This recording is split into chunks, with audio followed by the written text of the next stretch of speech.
Lean பல்கிங்கோட 18வது நாள் இன்றைக்கி நாள் நம்ம டேரெக்டாக ஜிம்லேருந்து ஆரம்பிக்கலாம். இன்றைக்கோட மார்னிங் ரொட்டீன்லாம் முடிச்சுட்டு நம்ம ஈவினிங் போல் டேரெக்டாக ஜிம்முக்கு வந்தாச்சு. இன்றைக்கி நம்மளுக்கு பேக் ஒர்க் அவுட். என்னை பார்த்து நிறைய பேர் கேட்குற காமன் கொஸ்டின் என்னன்னா, எப்படி ப்ரோ 9 மந்த்தாக ஜிம் வரீங்க, 6 மந்த்லேயே எப்படி ப்ரோ ட்ரான்ஸ்ஃபர்மேஷன் பண்ணீங்க அப்படின்னு நிறைய பேர் கேட்டிருக்காங்க. அதுக்கு ஒரே ஒரு ஆன்சர் என்னென்னா, கன்சிஸ்டன்சி.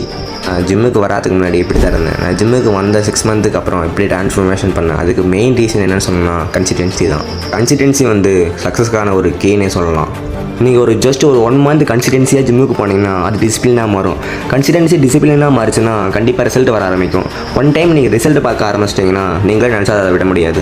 நீங்கள் என்கிட்ட கேட்கலாம், உனக்கு என்ன ப்ரோ உன்ட்ட காசு இருக்குது, நீ டயட் எடுத்துகிட்டு கரெக்டாக ஜிம்முக்கு போயிட்டுருக்கு அப்படின்னு. நான் டயட் எடுத்தாலும் டயட் எடுக்கலனாலும் கன்சிஸ்டன்சியாக ஜிம்முக்கு போயிடுவேன். ஒரு விஷயத்தை ஆரம்பிக்கிறதுக்கு முன்னாடி என்கிட்ட இது இல்லை அது இல்லை அப்படின்னு ஸ்கிப் பண்ணாமல் அதை ஆரம்பிங்க. நான் லாஸ்ட்டாக என்ன சொல்ல வரேன்னா, ஒரு 2 மந்த் 3 மந்த் ஜிம் எனக்கு ரிசல்ட் வரலைன்னு அது ஜிம்மை ஸ்கிப் பண்ணாமல் கன்சிஸ்டன்சியாக ஜிம்முக்கு வாங்க. நம்ம என்னதை தொடர்ந்து பண்ணுறோமோ அதுக்கான ரிசல்ட் நம்மளுக்கு கண்டிப்பாக வரும். சரி, ஓகே, அவ்வளோதான். கன்சிஸ்டன்சியாக இருங்க. பாய்.